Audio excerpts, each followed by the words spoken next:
Hey there, Predator fans, this is Wesatron. Today we're going to be taking a look at the Predator 2 Lost Predator. This is from the Predators line by NECA, which kind of covers, so far, the first two Predator movies. They already did some AVP Predators back in the day from the second AVP movie. I don't know if they're going to be visiting them again for sure yet, but so far they've been rebuilding mostly the Lost Tribe from the movie Predator 2, which was at the end when Predator's all beat up by Danny Glover and he goes in and you find the ship and there's all these other Predators. People have always wanted all those figures, and finally, because NECA, we've gotten them. I believe this is the last series that makes up all of the Lost Predators, or the Lost Tribe, or whatever you want to call it. So it's pretty exciting to have. There's a little bit of information there about the Lost Tribe, or the Lost Hunters as they call it on here. And you can see it says he comes with a throwing disc and sword, also known as Borg or Green. I didn't see a throwing disc in the package, but that might be down somewhere else. It's interesting that they actually have cross cells down here for the other Predators in this particular wave, but they don't have any names for them. Not a huge deal, it's just interesting. Picture of the Predator up there. I always want to call this one the Snake Predator because he's green. Definitely the most visually striking, I think, of all the Tribe Predators. Very different, very cool, and we'll get into that in a second. So let's get him open. So here's Lost Predator out of packaging, and he is just amazing looking. This guy is really, really cool, very unique. Extraordinarily unique colors, but also just the very design of him is so different than the other Predators. I am like really excited to have this guy in the collection. Now, I'll go ahead and get it out of the way. They said on the package that one of the weapons he uses is the throwing disc. I don't have one in the package. There doesn't appear to be a slot for one, so I think that's just, I don't know if it's a mistake on NECA's part or if it's just they decided not to include it. But he doesn't have a holster for it like the other ones, so I don't imagine it was, I imagine it was a mistake, I guess I should say. So this guy is just amazing. I'm going to set him up over here to the side real quick. And just so we can really talk about how unique he looks, let's go ahead and bring in two of the other really important Predators from the movie. Here is Predator 2, or City Hunter as a lot of people like to call him, but basically the main Predator from the movie. And this is the one that most other people remember, and it's the Elder Predator. You can see he's got the flintlock. It's the one who gives the pistol to Danny Glover's character. I think his name was Harrigan at the end of the movie. Excuse me. And you could see just like how different in general they are. For one, the loincloth, totally different, totally unique from both of these guys. He's got a very Predator 1 type of feel to him, with the style of the armor, the laser thing up here. I don't know if they ever really gave a name to this. It always looked like a hairdryer to me when I was a kid. But in the same way, he also has a unique blaster up on his shoulder. This guy doesn't have that. He doesn't have any kind of blaster whatsoever. Both of these guys have the blades on their wrists. Nothing for him.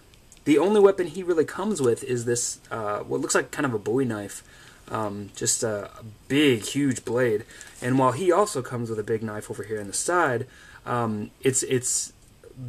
this is the only thing he comes with. So it's kind of unique for a Predator who's supposed to be this kind of big hunter, to see something where he's kind of limited in what he actually uses to hunt. So that's really cool.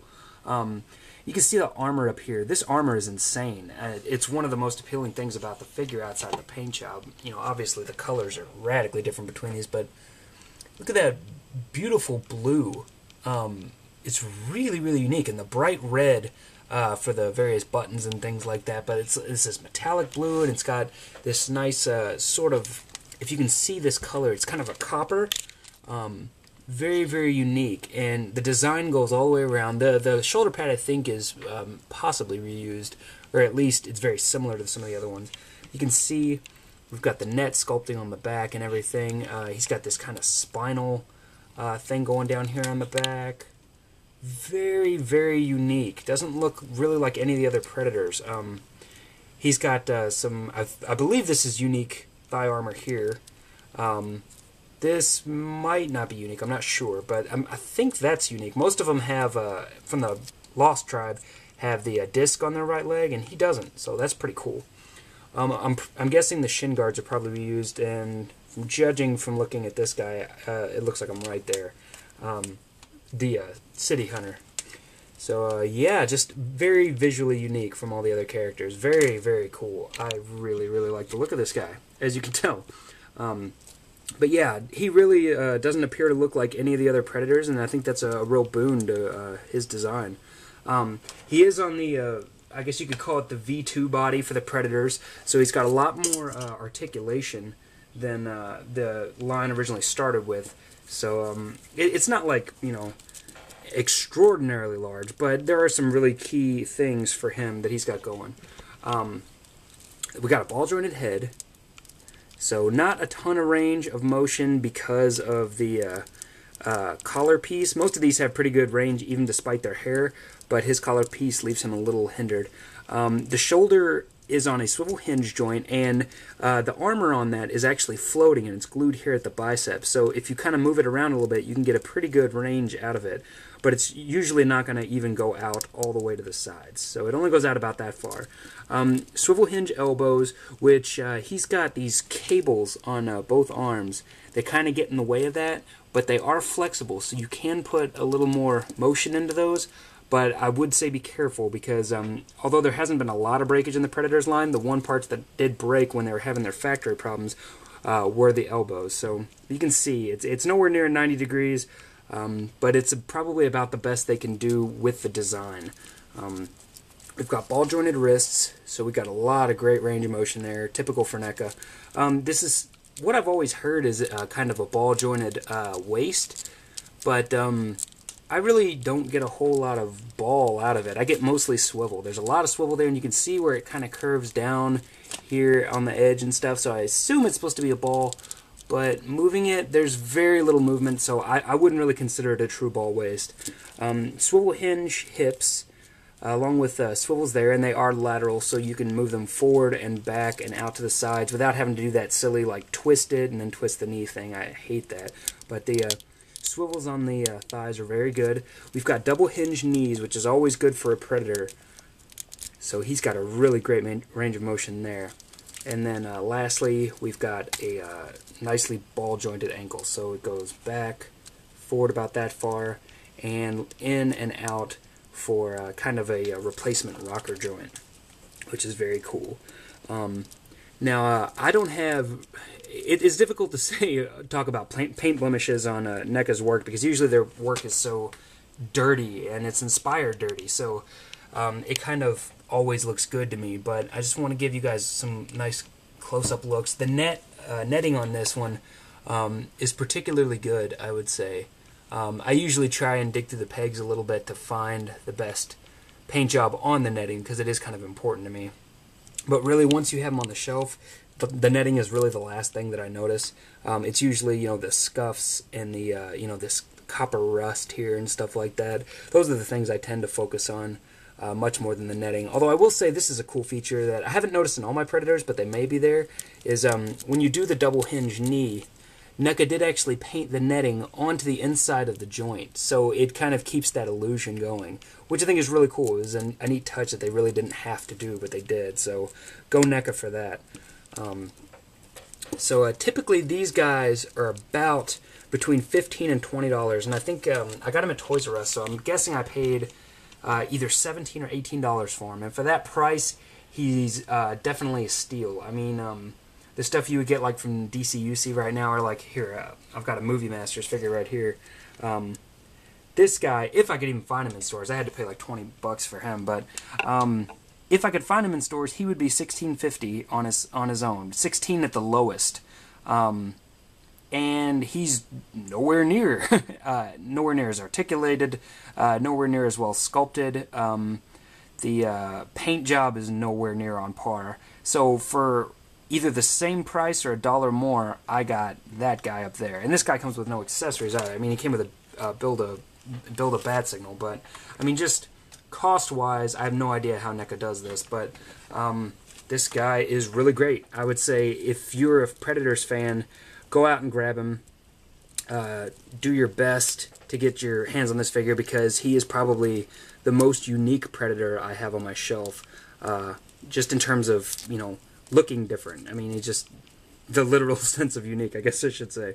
Real quick, we'll get a look at his blade here, which is very cool. It's I like the design of the handle on there. It's like kind of knobby, but also it has these like deep cuts where you can see it's maybe a little ornamental almost. Very, very cool stuff. And I believe this is supposed to fit right here in this slot. I'm not actually sure if it's supposed to go in backwards like a samurai sword or forward like a scimitar, but he does have like a little holster pouch thing here, more like a frog kind of. And if I can just wiggle it in there, there we go. Yeah. It's a bit tight.